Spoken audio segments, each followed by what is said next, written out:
Hi everyone, and welcome back to my channel. If this is your very first time visiting with me, welcome. If you are a return visitor, welcome back as well. You guys know, so happy to have you a part of this growing community and tribe. So guys, I wanted to share with the family a video that was sent to me. But let me just give you a little backstory for those that are new and you haven't had the opportunity to watch some of my old videos. To give you a little overview about what this platform and this space is all about. So we rebranded the name from Becoming You to the Aligned Women's Collective. And what my intentions are on this platform is to provide a safe place or a safe haven place for women to connect, to grow, to heal, to support each other in our healing endeavors, in our business endeavors, whatever you just may need that support or that connection for with other like-minded women. So for those that don't know my story, and I have not shared a lot, I've shared a little bit on some of the past video that I come from past of childhood trauma, abuse, and that was the reason why I even started this channel. In my community where I live, I've always been in a community where I've either hosted or been a part of anything that's dealing with self-identity issue, abuse issues, empowerment issue, whether I was doing the hosting or I was a part of it. I've always been a voice and have spoken or tried to lend my experience or share my experience coming from a place of childhood trauma with those or that has not been able to heal or to even express or share their experience. Once I, went through my healing journey and I was able and strong enough to be able to share my experience with others, it's been an ongoing endeavor ever since. So I'm very passionate about that. Anything that's dealing with mental health issues or trauma or abuse trauma, that's my heart, that's my passion, that's my everything, my whole brain and everything is just kind of wired around that. I'm very passionate about that. So when I see it being exploited the way that it is on YouTube, if you on YouTube, you've seen all the headline stories over the summer and, with all of these, different allegations, everything that's going on. I don't want to get into all those other distractions because all of these big headlines that's, plaguing the algorithm with all of this, P. Diddy and the Jay-Z stories and all of that. And it's just a lot. But when I see, I stay away. That's not my lane, even though I can identify with everything that's going on in that genre. I stay in my own lane. But in this instance, I don't go on platforms and I don't get in the comments and I don't voice my opinion. I just sit back and I watch and I observe. And I'm not saying that I'm an expert in that area, but I know when I hear authentic stories or when people are expressing their situation, I can, in my own intuitiveness way, able to sense or feel if that is I'm trying to use my words lightly, if the person is being forthcoming, truthful, or is it something, in there, maybe they're just having some mental health issues, and everybody has gone through some type of trauma, whether it's abuse or, whatever, neglect or whatever. Everybody has gone through some type of trauma. But when you have experienced that and you have dealt with so many people and with that situation, you get a keen sense of it. And you know what I'm saying? So when I was in this video of the Allie Carter situation, I've been watching her. I know who she is. I know her story and all of that. But I was sent this video, and so I was watching it and just kind of taken aback with all the things that has now being uncovered and shared in the media, just, a lot that's going on with that. And the reason why I decided to even touch on this, because I just did 3 videos about mental health issues and challenges, and, being close to someone that's right now dealing with those type of issues. So this, kind of struck a nerve for me. And I'm not here to judge, truth or fact. I wanted to share this with y'all, because what even made me turn on this camera to even record this is because I think it's very disheartening. It's very disrespectful when people can take such a serious and traumatic experience and exploit it like they do for whatever, gains, monetary gains, click gains, clicks, or, to get famous, whatever. I think it's very disheartening when people abuse such a overwhelming and traumatic experience that so many people has not even recovered or healed from, and you pull on people's heartstring. You pull on people's emotions. You bring them in, you suck them in, you get them, all entwined, entangled in the story, because we are just, naturally, we are caring, empathetic, sympathetic creatures. This is just who we are by nature. So it's easy for us to get, caught up and attached to these type of stories, because we put ourselves in this situation. Like, that could be my sister, that could be my daughter, that could be my niece, that could even be me if you've never experienced that. So we can easily attach to stories like that. So with everything that is, being said or coming out or exposed, and, with the mother and the evidence and all that, it's just a lot to kind of unpack and deal with. Especially for someone like me, because I said it's such a sensitive and passionate topic for me, and I'm not going to show you the whole 10-hour video, because some of them are 10 hours long, 4 hours long, however. But I wanted to get your opinion in the community, what you think about it. Have you ever been in this type of situation? And just in general, what do you think about people who exploit situations like this, and they, play on your heartstring, they play on your emotions, only to come and find out that everything was a false. Everything was untruth. It was a lie, and then here you are feeling some type of way because you've opened yourself up to, and they, they draw you in, deep, especially if they're very emotional, like victims are, and we supposed to be. Just to be in that type of environment and have been victimized like that, it's a whole another level. It's a whole different topic to talk about, and we'll have to delve into that in another video. But for me to have followed this story for as long as everybody else have, and to just see how it's unfolding in this disturbing way, it's really very, like I said, very disheartening. So just be aware, disclaimer, that there's very sensitive things that are being exposed by the alleged, everything is alleged mother, birth mother. So everything is alleged. It's sensitive, content. If this is too sensitive for you to watch or to hear, just skip over it. But we have to start addressing things in the community, and when things like this go on, we have to address the elephant in the room. We have to say, enough is enough of this. We can't keep allowing people to get on these social media platforms and exploit, these type of sensitive situations, especially when they're dealing with our children and our young people.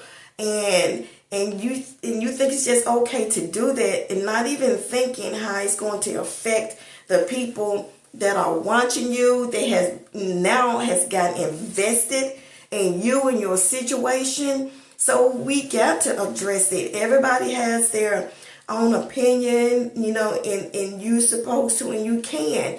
But when are we going to say enough is enough? Because it's only perpetuated when this platform and that platform and this platform, that platform allow these people without vetting their story, without vetting their information, allow people like the Lamishas and Aldria and all these people to come on these platforms, on these YouTubes, streets, and nothing has been verified, nothing has been vetted. And here we go, we are invested, like I said, when you pull on a heartstring, you do all this stuff, only to come to find out that it's a lie. And then you have the community. Now we're divided. This person says it's true. This person says it's a lie. And now you've divided the community, which is not fair. And if you're not intellectually, if you're not intellectually connected or have the wherewithal to kind of listen to the story, listen to the situation, and reserve your opinion and reserve not getting so vested in it when you have no concrete evidence or whatever, and being a person that this is passionate for, this is heartfelt for, our first response is, of course, we're going to believe. That's what we do. We're going to believe until otherwise proven not to be true. Our first inclination is, especially if it's dealing with a child and a child is making these allegations, we're going to first thing believe that child. We're going to rally around that child. We're going to embrace that child. We're going to make sure this situation is handled quickly and that, to the full extent of the law, everybody's going to be involved, especially if we're on it right at the beginning. But when and on the flip side of that, not dealing with our young children, our kids who are innocent children and babies, but on the flip side of that, we still got to have some balance and count and taking a situation, but we still got to do our due diligence and making sure that everything that is being said and being brought forth is truth. And we can't start beating each other up in the comments and in the community, and we falling out about other people's situations that we not need. We don't even have no personal, besides what we're seeing on YouTube, we don't have no personal investment besides what we're being displayed or being shown on these social media platforms. But I wanted to share this video. I'm going to share a little bit. Leave your comments in the description. What do you think about it? Do you think that it's fair for people to exploit these type of situation dealing with abuse, whether it's substance abuse, whether it's essay abuse or domestic abuse? How do you feel when people get on these social media platforms and they exploit it and they just make a mockery of it? How do you feel? What do they make you feel like? And what do you think we as a community can do when these things are brought forward? What other type of resolutions or steps do we need to take to make sure that everyone is protected? You as the viewer, you as the person that's making the claims or the victim. How do we strategize? How do we, besides getting the law involved, but when we're on these social media platforms and we're watching it, what can you do to hear the story but not get so invested that you are now all in the comments, you're cussing each other out, you're calling each other names, and you're doing all this stuff, and you don't see the bigger picture. This not supposed to divide us. This is supposed to bring us together to find resolutions. We're not back in the 50s and 60s when this stuff was swept under the rug. Not everything is being brought out in the forefront, and also in this age of awakening, everything is being exposed. Everything is being exposed, so you better be so very careful that what you are presenting to people, what you are putting out there is authentic, is true. Because eventually, if you are lying, if you are manipulating people and you're doing it maliciously and you're doing it with ill intentions, that karma is going to come back on you. So family, I'm going to share the video. I'm going to put the link to the young man's channel. Go over there and subscribe to his channel to get the content. But it's a lot to unpack. It's a lot to watch. Watch at your own discretion. You know what I'm saying? And you just reserve, judgment and whatever, and just watch with a watchful eye and a listening ear, and just be empathetic and sympathetic. But this got to make the community feel some type of way when we're seeing it one after another. So the next time a real victim comes forward, we are now guarded, because we now have been inundated in the last couple of months with nobody but lies coming forth with lies. So now when real victims do come forward, are we going to shun them? Are we going to put up a wall or a stop sign and be hesitant to believe them? Because now we don't want our emotions involved. We don't want them pulling on our heartstrings. We don't want to, I'm not doing this again because so-and-so lied, so-and-so lied. It's just so much, and it has a ripple effect in a negative way when they come out and they do all these malicious things. And then when the real victims come forward, they don't have no support system. They don't have no safe haven, because now we are sick and tired of the ones that came before them. Now we don't know who to believe. We don't know how to filter that out. We don't know. If you're not intellectually connected and aligned and tapped in, you know what I'm saying? So, yeah, this is, I'm going to leave the link. Go over there to his channel and watch the story unfold and watch the information for yourself. And I just wanted to make the community aware so that we can be on point, so we don't keep being deceived, and we got our eyes open and our ears attentive, and we able to discern what's truth, what's fake, and all that kind of stuff. Because it's going to be a time when real victim and people are going to come forward, and they're going to need us. And I want us to just be in a position where, because we've been lied to by so many others, we're not going to close ourselves out from people that are really needing the help and the support in the community, right? So guys, with that being said, I appreciate you so much. Thank you for your time and your attention.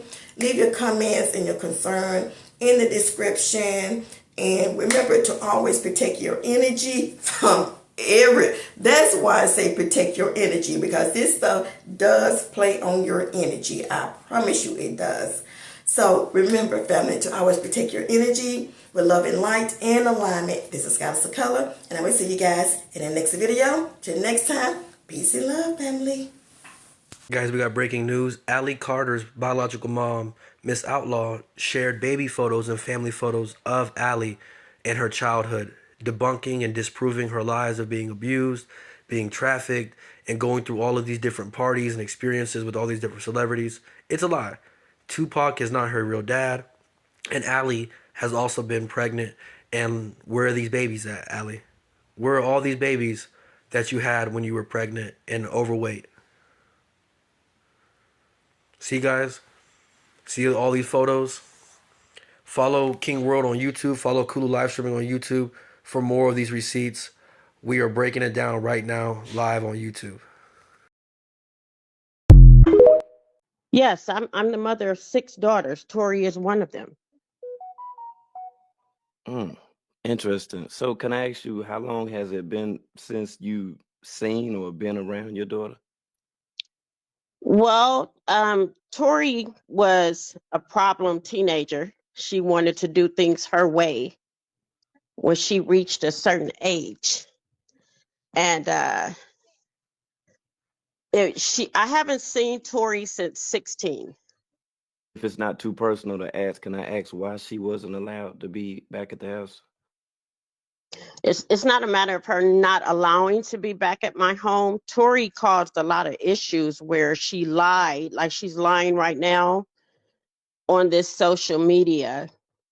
I would drop Tori off at school. Tori would go into the school and horrifically lie on me like she's doing right now, to where CPS would visit my home.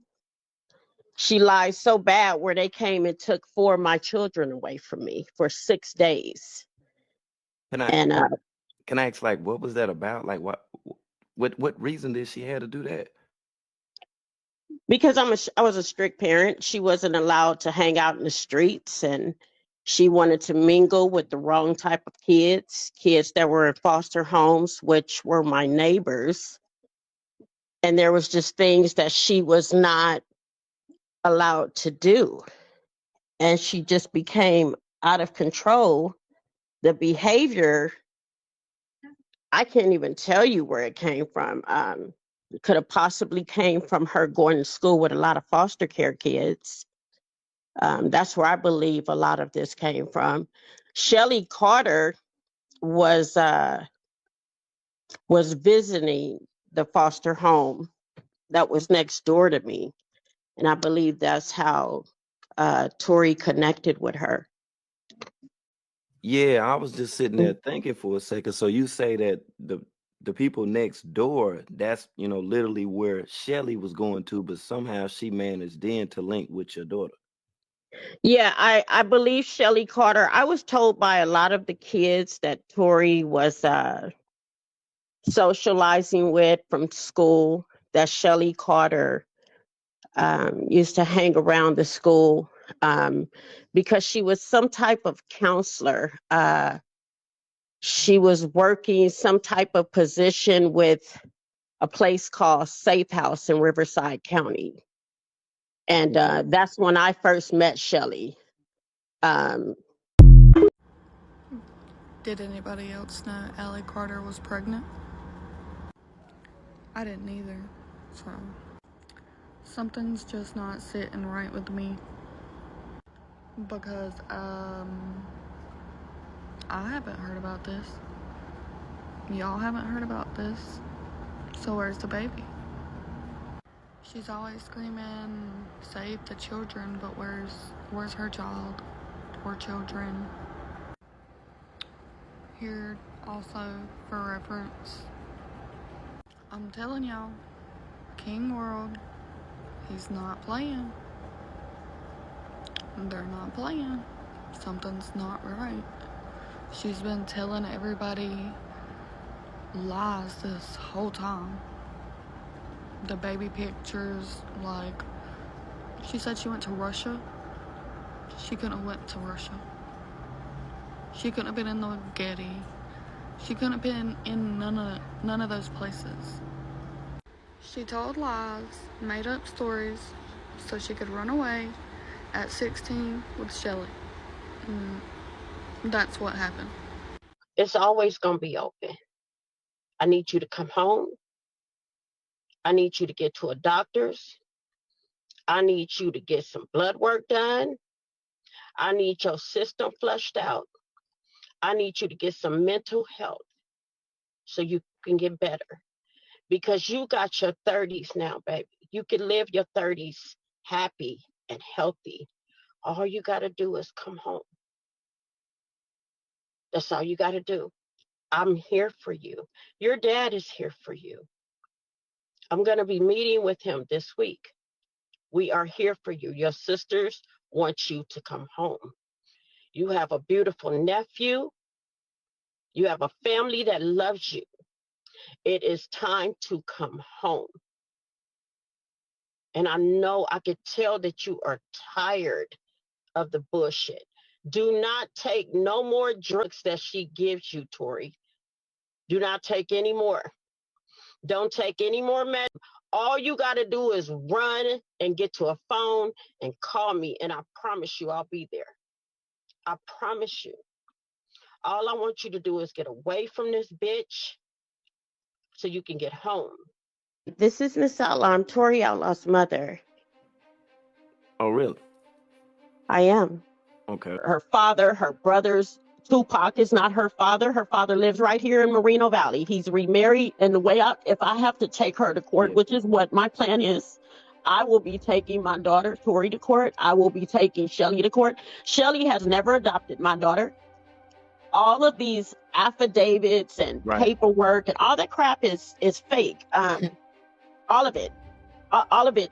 I have everything that I need, to prove who I am and what I've been to my daughter. Tori has been on this street since the age of 16, and I'm not Shelly. I'm Miss Outlaw. I'm her mother. Can I ask you, does Tori have? I mean, does she have a sister? Yes, I'm the mother of 6 daughters. Tori is one of them. She was 14. She was 14 when she got started with telling all these horrific lies. Right. And see that A supervisor, social worker, because I asked myself, who is this woman? And they told me that she was a counselor. Wow. That had met with my daughter at this place that they call Safe House for troubled kids. Yeah, and let me tell you about that. All right, quick. Now, with that, there's a connection with her with an alternate address that she used to that Safe House place. In my picture posted today, let me just say this right here. Again, I haven't seen my daughter since 16. She was not in the foster care system like she states on here. She lied so much to the schools. And I know that Shelly Rochelle Hawkins or Hawks, I know she coached her to say all these things, because CPS even told me, they said she has a strange relationship with your daughter. It almost seemed like she's attracted to your daughter somehow. I knew it. Excuse me. I believe if Tori experienced any type of abuse, it came from that white woman. Abused by no one, not me, her sisters, her